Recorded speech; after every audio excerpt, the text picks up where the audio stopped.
domuz Peppa. Bu küçük kardeşim George.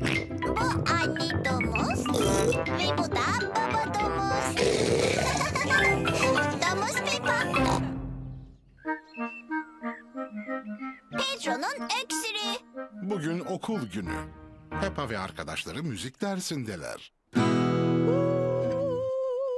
Bayan Poli'nin bir oyuncağı vardı. Affedersiniz Madam Gazel. Olamaz. Pedro'yu öksürük tuttu. Sorun değil. Hemen Doktor Brownberry arıyorum. Ben Doktor Brownberry. Merhaba doktor. Ben Madame Gazel. Bir çocuğumuz hasta da. Panik yapmayın. Hemen oraya geliyorum.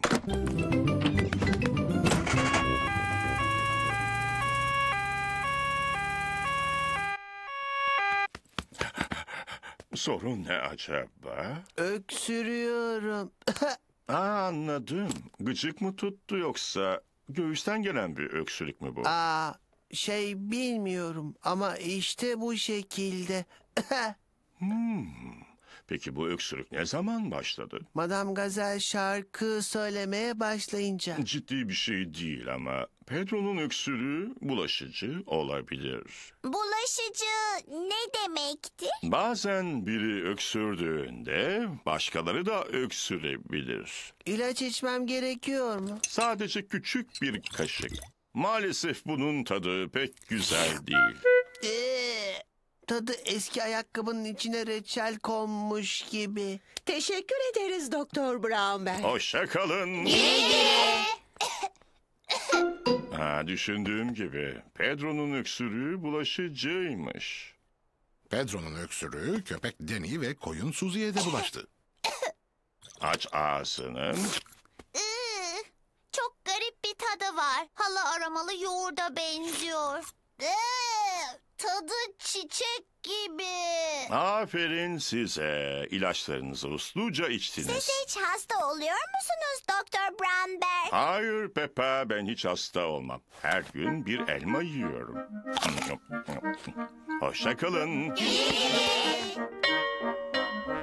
Eve gitme vakti ve aileler çocuklarını almaya geldiler. Anne, baba, ben öksürüyorum.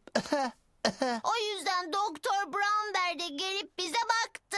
Bize tadı korkunç bir ilaç verdi. Madame Gazel, şarkınızı şimdi söyler misiniz? Tabii ki Peppa. Bayan Poli'nin bir oyuncağı vardı.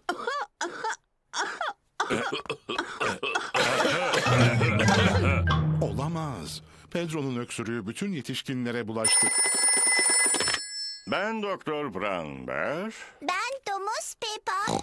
Bütün yetişkinler hasta oldu. Merak etme Peppa, hemen geliyorum.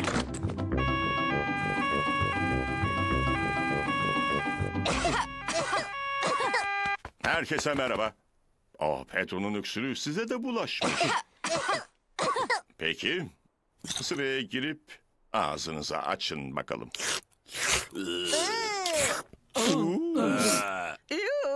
Tadı krema ve pis çorap gibi. Bize baktığınız için teşekkür ederiz Doktor Brownberry. Siz hastalanınca size kim bakıyor peki? Kimse bana bakmıyor. Ben hiç hastalanmam. Olamaz. Pedro'nun öksürüğü Doktor Brownberry'e de bulaştı. Sorun yok. Hoşça kalın. Zavallı Doktor Brownberry. Hasta ama ona bakacak hiç kimsesi yok maalesef.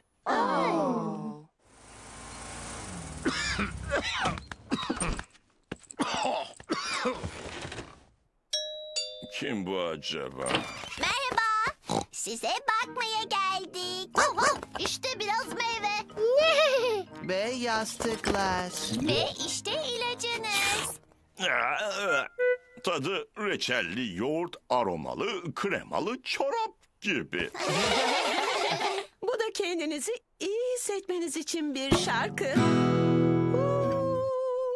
Miss Polly and Polly who was sick, sick, sick.